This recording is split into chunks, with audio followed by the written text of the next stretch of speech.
If we take Steve Cohen at his word and the payroll is not going to dip, let's just, for the easiest argument's sake, say it'll be pretty even with last year. You have $10 million off the books from McNeil now. How much money do you think the Mets are going to spend annually? So not like, hey, do you think they're going to give Cody Bellinger $200 million?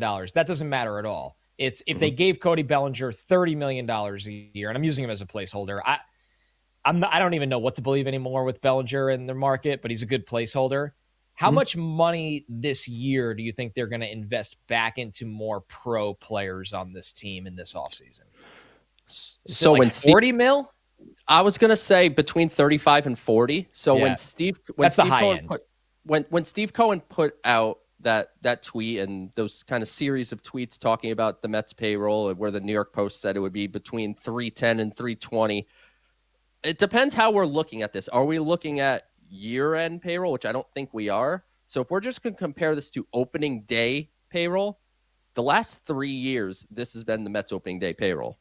322 million, 328 million, 330. So that's 25, 24, 23. So it actually has decreased year over year just for the opening day payroll. And then by the end of the year, they're way up there in the 350 range. And, you know, you do leave room, which I know some people are very upset that Steve Cohen referenced this, but it's all a part of the calculation.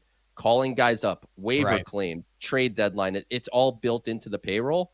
But if you told me for opening day, if we used a $330 million figure, if they subtract 10 from Jeff McNeil, that puts them just a tick under 290. I think 287 is what they'll be at.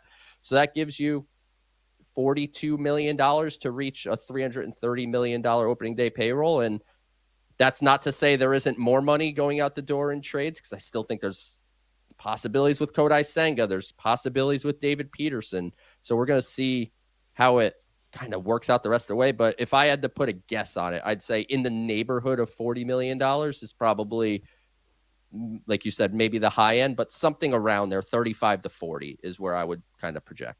Yeah, it feels like the Mets ultimately, when we are doing our season opener predictions, as Joe and I do every year, and then hilariously laugh at the end of the year, I think this team will have another arm in the rotation that is slotted into the top 3 spots. I'm not saying certified number 1, but top 3 spots. And I think they'll have one more higher end position player, but I feel 50-50 on that. Like, I don't think the Mets are going to go sign Kyle Tucker.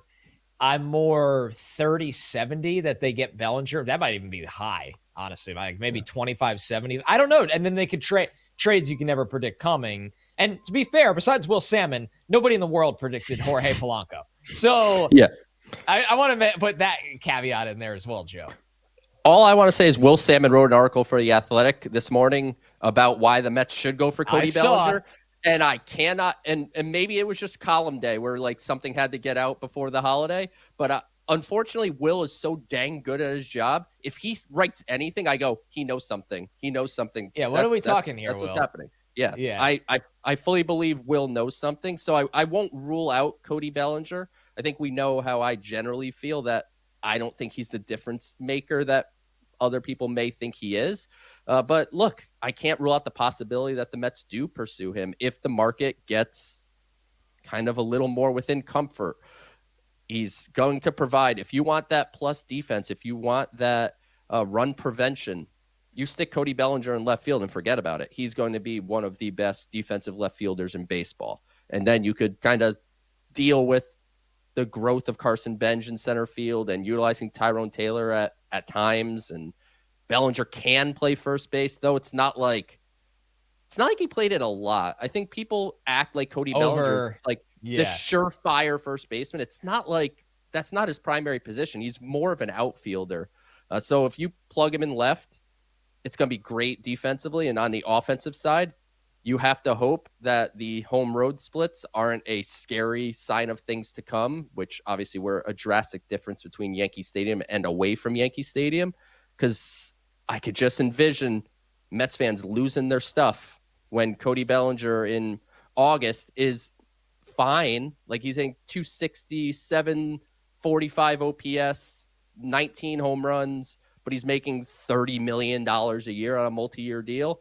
I don't know. I just don't see the fit for me, Connor, but it's clear that the Mets are at minimum considering it. So I have to look beyond what I think.